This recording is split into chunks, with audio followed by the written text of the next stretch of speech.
नमस्कार, मेरा नाम है पूनम शुक्ला और आप देख रहे हैं टीएनपी न्यूज। क्या आपने कभी भूतों की शादी देखी है? उन्हें नाचते गाते जश्न मनाते देखा है? अगर नहीं देखा तो आज की इस कहानी के जरिए हम आपको भूतों की एक ऐसी दुनिया में लेकर जाएंगे जहां भूत की बेटी की शादी में एक जिंदा महिला जो कि फेमस सिंगर है वो गाना गा चुकी है।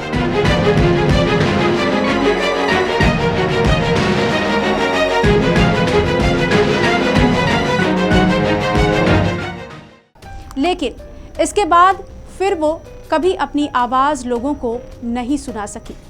उनकी सुरीली आवाज हमेशा के लिए खामोश हो गई। लेकिन उनके साथ ऐसा क्या हुआ कि आज के टाइम पर उन्होंने गाना ही छोड़ दिया। आज की ये खौफनाक स्टोरी सुनने के बाद आपको सारे सवालों के जवाब मिल जाएंगे। यहाँ पर जिस सिंगर की बात हम कर रहे हैं उनका नाम है नूरा और ये पूरा किस्सा साल 1997 में हुआ। नूरा कुवैत में अपनी सिंगिंग को लेकर बेहद ही फेमस थी। उनकी आवाज़ इतनी जादुई थी कि उनके गाने सुनकर मुर्दे भी नाच उठे। नूरा का अपना एक प्रॉपर ग्रुप था, एक बैंड ग्रुप, और ये सब मिलकर शादियों में जाया करते और वहाँ पर गाना गाते। दरअसल कुवैत में शादियों में सिंगर्स को बुलाया जाता है और उनको काफ़ी रिस्पेक्ट भी दी जाती है। मतलब वहाँ पर जो सिंगर्स हैं वही इन शादियों में चार चांद लगाने के लिए फेमस हैं। आप वहाँ की धूमधाम से होने वाली शादियों का अंदाज़ा इस बात से लगा सकते हैं कि वहाँ का जो माहौल है वो खाने या फिर डेकोरेशन से नहीं पता चलता। वहाँ पर ये जो सिंगर्स है वो किस तरीके से वहाँ पे परफॉर्म करते हैं, और इसी में शामिल है नूरा भी, जो कि कई सारी शादियों में उनको बुलाया जाता है और अपना जादू बिखेरने के लिए वो कुवैत में काफ़ी फेमस थी। अब एक ऐसी ही समय की बात है जब नूरा एक शादी से परफॉर्म करके अपने घर आई। थकी हारी नूरा रेस्ट करने की सोच ही रहती, तभी उनके लैंडलाइन पर एक कॉल आता है।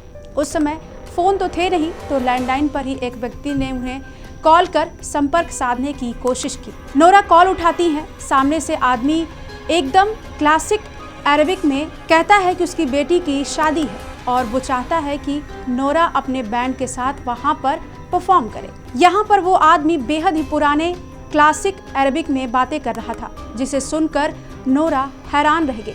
उन्होंने तपाक से पूछा कि आपने इतनी अच्छी अरबिक कहाँ से सीखी?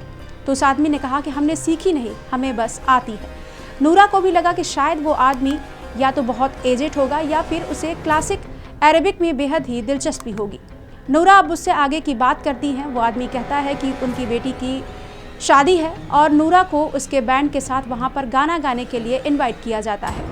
नूरा अपना पूरा शेड्यूल चेक करती हैं और वो डेट जिस डेट पर वो आदमी चाहता था वो डेट इत्तेफाकन फ्री निकली। नूरा ने हामी भर दी और उन्होंने फीस के लिए बात की। इस पर उस आदमी ने कहा कि आपको मोटी रकम दी जाएगी। यहाँ पर नूरा को इतनी रकम दी गई जो नूरा ने आज तक जितनी कमाई की थी उससे 10 गुना ज़्यादा।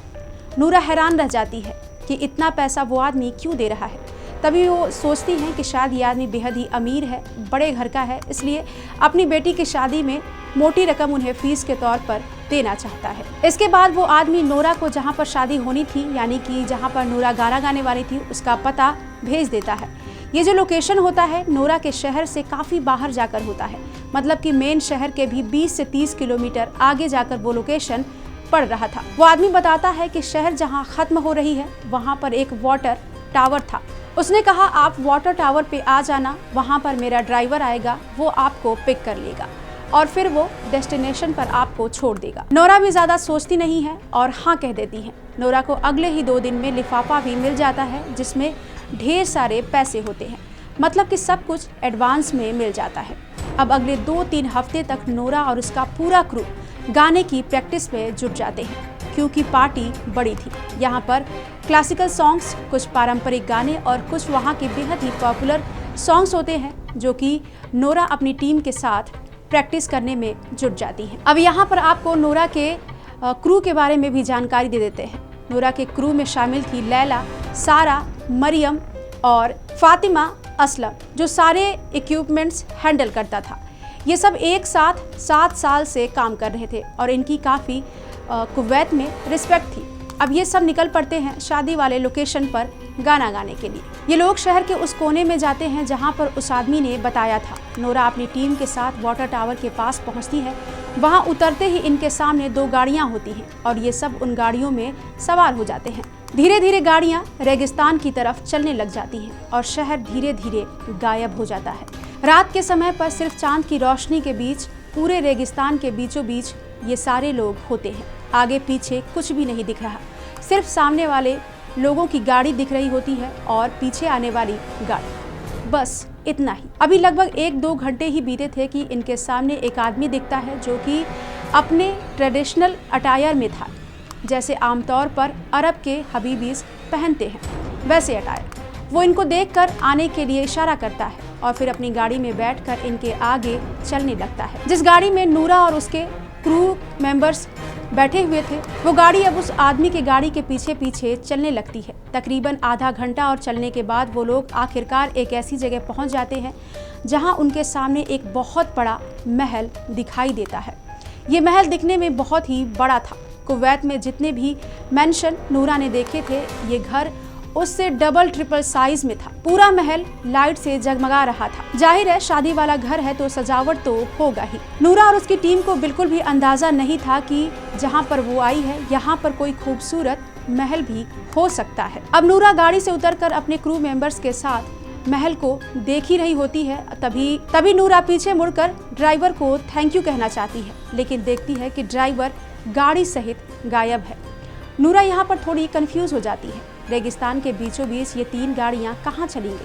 अभी नूरा पीछे मुड़कर उन सबको देख ही रही होती है कि सामने से मैंशन के अंदर से ही एक औरत आती है जिसने काफ़ी पुराना पारंपरिक ड्रेस पहना हुआ था।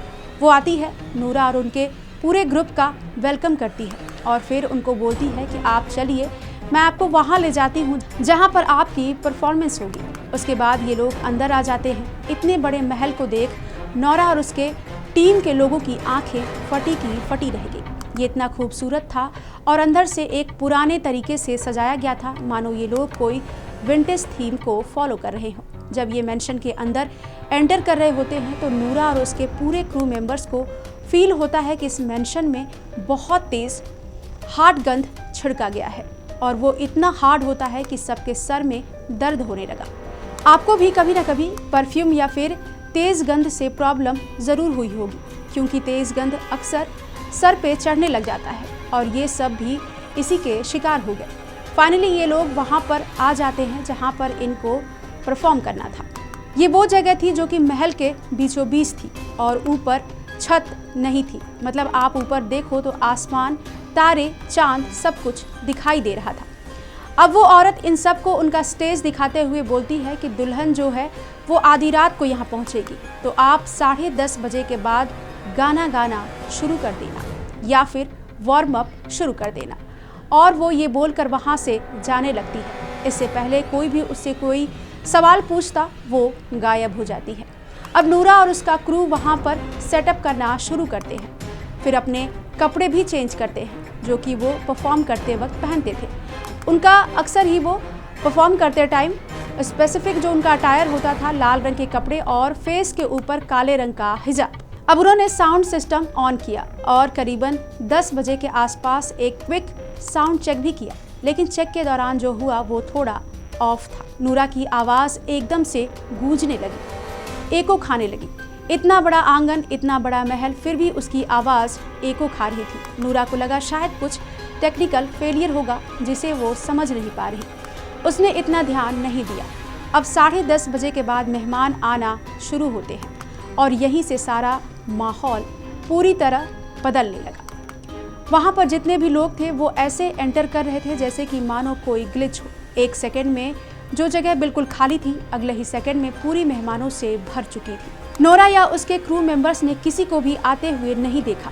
ऐसा लग रहा था जैसे कोई एकदम से वहाँ पर आ गया।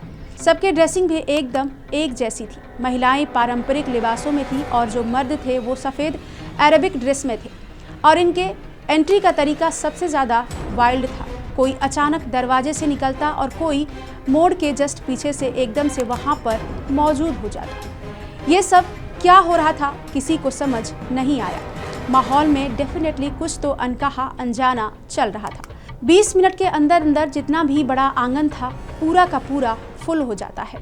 तकरीबन 300 लोग वहाँ पर मौजूद थे, या फिर यूँ कह लें कि उससे भी ज़्यादा।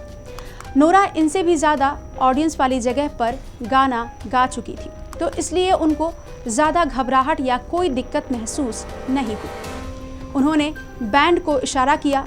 इसके बाद पारंपरिक स्वागत गीत से सबका स्वागत किया गया।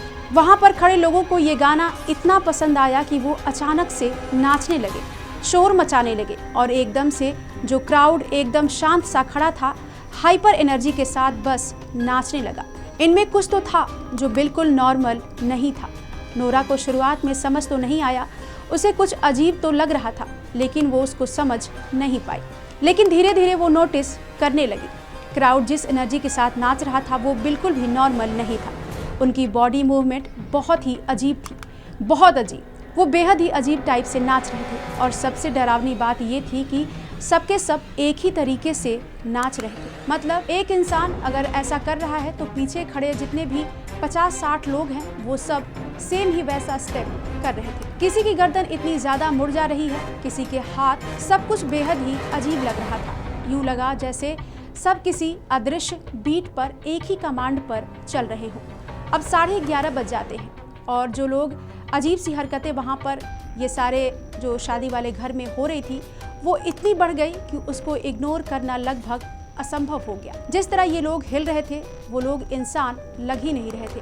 उनके जोड़ों का मुड़ना बिल्कुल असामान्य लग रहा था। वो बिना रुके, बिना सांस लिए, बिना आपस में बातें किए, जैसे शादियों में आमतौर पर लोग करते हैं, बस लगातार नाचे जा रहे। वो सब ऐसे नाच रहे थे जैसे उन्हें हिप्नोटाइज कर दिया गया हो, जैसे कि कोई रस्म चल रही है, जैसे उन्हें सबको बस एक चीज़ समझा दी गई है कि बस इसी तरीके से आपको डांस करनी है, और वो लोग बस उसी को रिपीट कर रहे थे। एक ऐसे पैटर्न में वो सब नाच रहे थे जिसे देखकर नोरा के सर में दर्द होने लगा। कुछ मेहमान स्टेज के पास आकर बधाई देने के लिए और टिप देने के लिए, जो कि शादियों में एकदम नॉर्मल सी बात है, एक औरत आती है, नोरा के हाथ में कुछ पैसे थमाती है और वहाँ से चली जाती है। लेकिन जब नोरा उसके हाथों को छूती है तो वो हैरान रह जाती है, क्योंकि उस औरत के हाथ इतने गर्म थे, ऐसा लग रहा था कि नोरा ने कोई जलता हुआ कोयला पकड़ लिया। यहाँ पर नोरा कुछ रिएक्शन नहीं देती, पर जब नोरा ने बगल में अपनी बैकअप सिंगर को देखा तो बैकअप सिंगर के चेहरे का रंग पूरी तरीके से उड़ चुका था। उसकी आंखें बड़ी थी, मुंह खुला हुआ था, और उसके हाथ जिस तरफ उसने माइक पकड़ा हुआ था वो कांप रहे थे। नोरा समझ चुकी थी कि ये जो पूरा अजीब माहौल बना है, ना सिर्फ वो भी फील कर रही थी बल्कि उसका पूरा क्रू फील कर रहा है। वो सब इस माहौल को, अजीब सी वाइब को झेल रहे हैं। नोरा अपनी बैकअप सिंगर सारा को बोलती है कि रिएक्शन मत देना, सिर्फ परफॉर्म करो। ये लोग गाते रहे, रात और लंबी लगने लगी। करीबन आधी रात बीत चुकी थी। सारे मेहमान बिना थके नाच रहे थे। नोरा और पूरा क्रू परफॉर्म करे जा रहा था, लेकिन दुल्हन का तो वहाँ पर नामो निशान नहीं था, और भीड़ में जो लोग नाच रहे थे वो इसका जवाब देने की भी कोशिश नहीं कर रहे थे। आधी रात हो चुकी थी। नॉर्मल लोग इतने समय तक नाच ही नहीं सकते थे, वो थक जाते, आधे लोग तो गिर पड़ते और बेहोश भी हो जाते। लेकिन ये लोग सेम तरीके से फुल जोश में नाच रहे थे। यही नहीं, ये मेहमान और भी ज़्यादा स्पीड और ज़्यादा सिंक्रोनाइज तरीके से नाचते जा रहे थे, और नोरा गाए जा रही थी। लेकिन अब नोरा का गला भी जवाब देने लगा, उनके गले में जलन होने लगी। सोचिए, कोई औरत अगर 3, 4, 5 घंटे तक लगातार गाती रहे तो फिर उसके साथ क्या होगा। ना तो उसे पानी के लिए पूछा गया, ना ही उसे खाने के लिए। नोरा बिना रुके गाए जा रही थी। यहाँ पर नोरा ने अपनी जिंदगी में जितनी भी प्रैक्टिस की थी, यूँ लगा मानो उसने आज के दिन के लिए ही की थी। और नोरा के पास में खड़ी मरियम एकदम मशीन की तरह ड्रम बजाती चली गई। उसके बाजू लूप में चल रहे थे, वो लगातार बिना रुके बजाए जा रही थी, और वो कोई भी बीट मिस नहीं कर रही थी। लेकिन उसका जो जबड़ा था वो पूरी तरह कस चुका था। ऐसा लग रहा था कि वो किसी भी टाइम में टूट जाएगा। और फिर आधी रात के कुछ समय बाद सब कुछ बदल गया। अचानक से हर जगह धुआं आने लगा। नूरा को लगा इस घर में कहीं फायर क्रैकर या फिर अनार कुछ भी लगा दिए गए होंगे, जिसकी वजह से धुआं सा हो रहा है। लेकिन बाद में नूरा ने जो देखा उसको समझ आ गया कि ये सब कोई नॉर्मल चीज़ नहीं। इस वक्त नूरा सोचती हैं कि काश उन्होंने ये सब कुछ ना देखा होता। दरअसल जब धुआं थोड़ा सा साफ होता है तब नूरा देखती हैं कि उन मेहमानों के जो पैर थे वो पूरी तरीके से बकरी या भेड़ के पैरों की तरह काली चिपटी आकार के दिखने लगे। लोग पागलों की तरह डांस कर रहे थे। अब उनके हाथों की उंगलियां भी लंबी और डरावनी दिखने लगी। लेकिन यहाँ पर दिलचस्प बात यह है कि उनके चेहरे अभी भी इंसानों जैसे ही लग रहे थे। सोचिए उस खौफनाक पल को जब नोरा अपनी खुली आंखों से इंसानी चेहरे, इंसानी मुस्कुराहट, इंसानी हंसी के साथ जानवरों वाले पैरों के साथ उनको नाचते देख रही थी और अपनी जान बचाने के लिए लगातार गाए जा रही थी ताकि वो लोग नाचने में बिजी रहें। लेकिन अब उनके चेहरे भी इंसानों की तरह नहीं दिख रहे थे, वो भी धीरे धीरे बदलने लगे। लेकिन फिर भी ये लोग नाचे जा रहे थे। तभी सारा की आवाज़ फटने लगी। इतनी डरावनी नाच देखने के बाद अब उसकी हालत खराब होने लगी। वो खौफ से भर चुकी थी, चुपचाप खड़ी बस डरावने मेहमानों को देखती रही। वो सदमे में थी, उसकी आंखों में डर साफ देखा जा सकता था। तो वहीं नूरा के साथी हसन का चेहरा भी एकदम काला पड़ चुका था। वो बेहोशी की कगार पर खड़ा था। ये वो समय था जब सिर्फ नूरा, लैला, मरियम और फातिमा ही स्टेज पर एक्टिव थी। उनका दिमाग भी डर से ब्लैंक पड़ चुका था, पर वो अभी भी रूटीन को फॉलो करते हुए गाए जा रही थी और नीचे के लोग लगातार नाच रहे थे। उन्हें नोरा और उनकी टीम की जरा भी पड़ी नहीं थी। ना तो उन्हें पीने के लिए पानी दिया गया, ना ही खाने को पूछा गया। यही नहीं, उन्हें इस बात से भी कोई मतलब नहीं था कि नोरा और उनकी टीम डरी हुई है। काली अंधेरी रात में उनके अंदर और भी जोश भरने लगा। वो और भी तेजी से नाचने लगे। उनकी हरकतें अब कहीं से भी इंसानों जैसी नहीं रही। शायद इसीलिए नूरा गा रही थी और अपनी टीम का हौसला भी बढ़ा रही थी।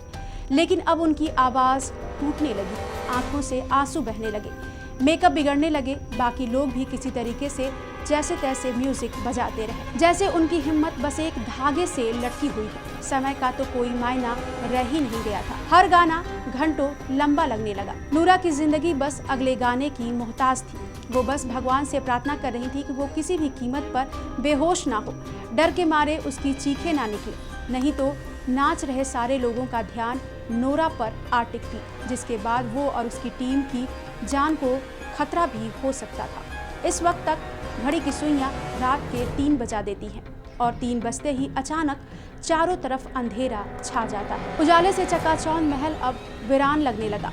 इतनी काली रात की नोरा अपने बगल में खड़ी सारा को भी देख नहीं पा रही थी। चांद की रोशनी भी गायब थी, ना रोड, ना कोई आसपास की सुगबुगाहट, सब कुछ एकदम से गायब हो गया। नूरा को सामने का कुछ भी नजर नहीं आ रहा था, लेकिन फिर भी नोरा ने गाना नहीं रोका, बल्कि अचानक से सब कुछ खत्म हो गया। एक डरावनी खामोश सन्नाटे में सब कुछ बदल गया। जो लोग वहां नाच रहे थे अब उनकी आवाज सुनाई नहीं दे रही थी। कुछ फुसफुसाहट जैसी आवाजें आई, जैसे कि वहां के लोग अपने कपड़े समेट रहे हों। बस यही आवाज सन्नाटे को चीरते हुए नोरा के कानों तक आ रही थी। जिस हॉल में सैकड़ों लोग एक साथ नाच रहे थे वो अब चुप्पी में बदल गई थी। तभी एक आवाज अंधेरे में गूंजती है, यल्ला यल्ला। ये शब्द लैला के थे, जो नोरा की टीम में ही थी। इसका मतलब था चलो जल्दी करो, निकलो यहाँ से। और ये सुनते ही नोरा, लैला और उसका क्रू अपना सारा सामान वहीं पर छोड़कर सरपट भागने लगे। अंधेरे में वो लगातार दौड़ते रहे, लेकिन महल इतना बड़ा था उन्हें उसका आखिरी छोर नहीं मिल रहा था। ये लोग बस अपनी जान बचाने के लिए एक कमरे से दूसरे कमरे में भागते रहे। इस महल में इतने कमरे थे जिसका कोई मतलब भी नहीं था, लेकिन ये रुके नहीं, बस भागते रहे जब तक कि वो महल के बाहर नहीं आ गए। खुले रेगिस्तान में वो आज़ादी महसूस कर रहे थे। ये वही रेगिस्तान था जो चारों तरफ से इस बड़े से महल को घेरे हुए था, जैसे इसकी रक्षा के लिए खड़ा हो। अब नोरा अपनी टीम के साथ महल के बाहर खुली जगह, तारों भरा आसमान और कुवैत शहर की दूर चमकती हुई रोशनी ये बता रही थी कि घर किस दिशा में है। तो वहीं पीछे मुड़कर देखने पर वो महल भयानक अंधेरे में डूबा हुआ था, जो कि नोरा को खौफ से भर रहा था। सारे भागते हुए कार तक पहुंचते हैं। वहीं पर उनको गायब हो चुकी कार के साथ ड्राइवर मिल जाता है, जो उन्हें वाटर टावर से महल तक लेकर आए थे। ये लोग ड्राइवर को बोलते हैं, हमें वाटर टावर पर वापस छोड़ दो। ड्राइवर इनको टावर तक ले जाते हैं और जब नूरा को शहर की चमक दमक और इंसानों के चेहरे दिखने लगते हैं। अब इनके जान में जान आ चुकी थी, क्योंकि ये अपने शहर के करीब आ गए थे और पीछे मुड़कर नहीं देखना चाहते थे। नूरा और उसका पूरा क्रू एक दूसरे को देखे जा रहे थे। सब बहुत थके थे और डरे हुए थे। इनकी आंखों में डर साफ दिख रहा था, मानो उन्होंने अभी मौत को देखा हो। लेकिन फिर भी उन्होंने क्या देखा उसकी बातें एक दूसरे से नहीं कर रहे थे। सब शांति से अपने घर पहुंचने का इंतजार कर रहे थे। घर पहुंचते ही सबकी नींद उड़ चुकी थी। नोरा अभी यकीन नहीं कर पा रही थी कि उन्होंने अपनी आंखों से क्या देखा है, और ये सब देखने के बाद भी वो सही सलामत है। इसके अगले ही दिन नोरा सीधा पुलिस स्टेशन पहुंच जाती है। इस पूरे घटनाक्रम को सिलसिलेवार तरीके से पुलिस के सामने रखते हुए FIR दर्ज करवाती है। पुलिस भी बड़े ध्यान से नोरा की बातें सुनती है। नोरा पुलिस को उस महल का पता भी बताती है, जिसके बाद एक पुलिस वाले के साथ वो वहां पर पहुंचती है। इस बार नोरा दिन के उजाले में उस महल के पास गई थी। पहले वो पानी के टावर के पास पहुंचती हैं, लेकिन उस टावर से आगे जब वो बढ़ते हैं तो रेगिस्तान के अंदर का वो महल वहां से गायब था। नोरा ये सब देखकर हैरान थी। उन्होंने पुलिस वाले को यकीन दिलाने की पूरी कोशिश करते हुए कहा कि वो कल रात ही यहाँ पर गाना गाने के लिए आई हुई थी। पिछली रात को वो लोग जिस गाड़ी से आए थे उसके टायर के निशान भी पुलिस को दिखाए, लेकिन महल दूर दूर तक कहीं था ही नहीं। इस दौरान पुलिस वाला नूरा को बोलता है कि शायद आपके साथ मजाक किया गया है, या फिर शादी में गा गाकर आप इतना थक गई हैं कि आपको कोई धोखा हुआ है। लेकिन नोरा को सब याद था। उन्हें अच्छे से पता था कि कल रात उन्होंने अपनी आंखों से क्या देखा है, और इसे नूरा ही नहीं बल्कि उसके पूरे क्रू ने फील किया था। लेकिन नोरा के पास कोई सबूत नहीं था। उनके सामने से महल गायब था। पैसे वाले लिफाफे पर कोई पता दर्ज नहीं था, इसलिए वो साबित नहीं कर पाई। इसके बाद उन्होंने पुलिस वाले को वहां से जाने दिया। अब नूरा अपने घर आ जाती हैं, लेकिन वो ठान लेती हैं कि इस महल के बारे में वो पता लगाकर ही रहेंगी। फिर क्या था, वो लाइब्रेरी पहुंचती हैं। इन सब चीज़ों के बारे में छानबीन करने के लिए कई किताबें, कई आर्टिकल्स को वो खंगाल डालती हैं। इस दौरान नोरा को पता चलता है कि उस रेगिस्तान में एक हवेली थी, बहुत बड़ा महल था, लेकिन वो साल 1987 में आखिरी बार देखा गया। इसके बाद वो खंडहर में तब्दील हुआ और फिर उसको तोड़ दिया गया। ये पढ़ने के बाद नोरा घर आती है और उस आदमी को कॉल करने की कोशिश करती है जिसने उन्हें उनकी बेटी की शादी में गाने के लिए बुलाया था। कई बार कॉल करने के बाद भी उस आदमी ने कोई जवाब नहीं दिया। यही नहीं, जिस कुरियर कंपनी के जरिए नोरा को पैसे भेजे गए थे उसके पास भी इसका कोई रिकॉर्ड नहीं था, जैसे कभी ऐसा कुछ हुआ ही नहीं। और इसके बाद नोरा ने फिर कभी किसी भी शादी में गाना नहीं गाया। शादी क्या, महज 35 साल की उम्र में नोरा ने अब गायकी छोड़ दी। वो अपने करियर के चरम पर थी। कुवैत की सबसे महंगी और सबसे फेमस सिंगर होने के बावजूद नोरा गाने के नाम पर बहाने बनाने लगी। कभी परिवार के नाम पर, कभी बिजी होने का बहाना, कभी समय की कमी बताकर वो अपने पसंदीदा काम से दूर होने लगी। लेकिन उनके जो करीबी लोग थे वो समझ रहे थे कि कुछ तो गड़बड़ है, वरना नोरा गाना कभी नहीं छोड़ सकती। ये कहानी आम हो गई क्योंकि कुवैत एक छोटा सा शहर है। लोग बातें करते हैं, धीरे धीरे ये किस्सा बड़ा होता गया। हर बार इसको और ज़्यादा बढ़ा चढ़ा कर लोग शेयर करने लगे। कुछ लोगों ने कहा कि नोरा ने शादियों में भूत देखे हैं। कुछ लोगों ने कहा कि नोरा बस अटेंशन पाने के लिए झूठ बोल रही है। लेकिन नोरा बहुत फेमस थी, उन्हें अटेंशन के लिए ये सब करने की ज़रूरत नहीं थी। उस समय पर जितनी अटेंशन नूरा को मिल रही थी उतना किसी को भी नहीं मिल रही थी। तो फिर नूरा को ऐसे झूठ बोलने की, ऐसी कहानियां बनाने की क्या ही ज़रूरत पड़ती। तो वहीं इस्लामिक परंपरा में जिन्न की मौजूदगी का सच भी मौजूद, जो कि आग से बने होते हैं।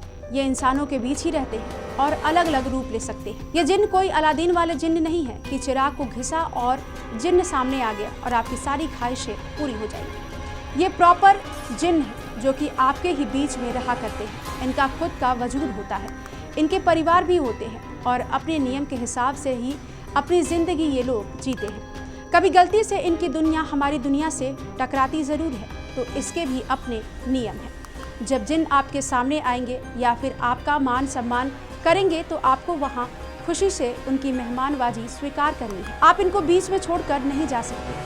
आप इनको नाराज़ नहीं कर सकते और ना ही उनसे डर कर भाग सकते। आपको उनकी आज्ञा का इंतज़ार करना होगा, तभी आप उनके यहाँ से सेफली बाहर निकल सकते हैं। लेकिन अगर आपने उन्हें नाराज कर दिया या डर कर वहां से भागने लगे तो आपके साथ गलत होने से कोई नहीं रोक पाएगा। और नोरा के साथ भी ऐसा ही कुछ हुआ। नोरा को कहीं ना कहीं इस बात का आइडिया लग चुका था, इसलिए वो पूरी रात गाती रही। जब उन्हें ग्रीन सिग्नल मिलता है तभी वो वहां से भागती हैं और सुरक्षित अपने घर भी पहुंच जाती हैं। और यहाँ पर नोरा की ये कहानी खत्म होती है। ये कहानी कुवैत में काफी प्रचलित है। इसे अरब देश की सबसे खौफनाक घटना कहा गया है, जो कि अब पूरी दुनिया में भी फैल चुकी है। आप इस कहानी के बारे में क्या सोचते हैं? क्या नोरा के साथ घटी ये घटना और जिन्न की बातें बताकर नोरा और फेमस हो गई, या नोरा की कहानी का सच कुछ और है?